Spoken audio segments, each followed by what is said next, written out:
Olá, esse é o nosso vídeo para o concurso de Física do professor Simões. E nele a gente vai abordar as 3 leis de Newton e como elas influenciam no nosso dia a dia. Mas antes de a gente falar das 3 leis propriamente ditas, a gente vai abordar um pouco a história que envolve a criação delas. E a gente vai começar falando do cientista. Sir Isaac Newton era um cientista inglês que ele era astrônomo, matemático, físico, filósofo natural, dentre várias outras coisas. Ou seja, ele era um cientista completo. E em 1867, ele publicou seu primeiro livro, que se chamava Princípio Matemático da Filosofia Natural. E esse livro é considerado por muitos como o mais importante da história da ciência, e por outros como o mais importante da história. E nele, ele abordava algumas coisas como a lei gravitacional e principalmente as 3 leis de Newton que ele desenvolveu. E a lenda por trás da criação das 3 leis de Newton diz que ele estava sentado numa árvore, lendo um livro, e do nada uma fruta caiu do topo da árvore e bateu na cabeça dele. E a partir disso ele teve a noção da ação da gravidade sobre os corpos que habitam a Terra. E ele começou a estudar todos esses fenômenos e chegou na criação das 3 leis. E por isso ele é considerado por muitos também como o maior cientista da história da humanidade. E não tão cedo vai existir alguém como ele. Então agora a gente vai abordar as 3 leis que ele criou, que é a lei da inércia, a lei do movimento dos corpos e a lei da ação e reação. E algumas aplicações dela no nosso dia a dia, que às vezes até passam despercebidas, mas vocês vão perceber a influência que elas têm no nosso dia a dia. A primeira lei de Newton diz que se a somatória das forças que atuam em um corpo for nula, o corpo vai permanecer em repouso ou em movimento retilíneo uniforme.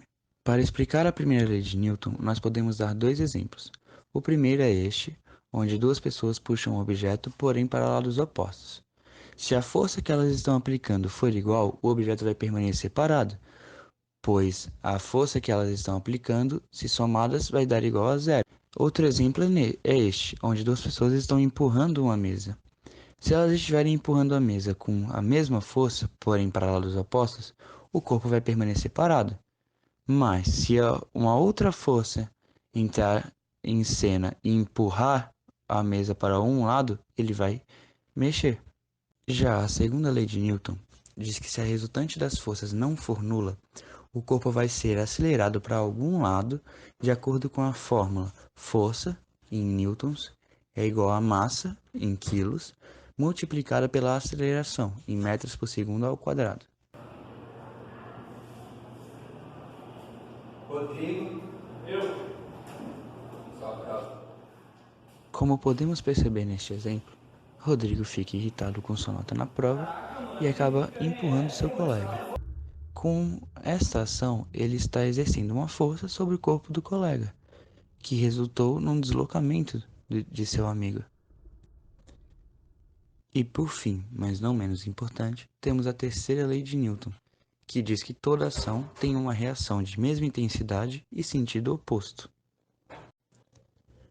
Quanto maior a força que você aplicar em um corpo, maior vai ser a reação dele, que vai voltar para você na mesma intensidade, só que na direção oposta. não é possível, eu sabia essa questão e consegui errar aqui. Essa situação explica muito bem a terceira lei de Newton, onde João, muito irritado com sua nota na prova, acabou descontando toda a sua raiva na parede. E então, ele teve conhecimento da terceira lei de Newton,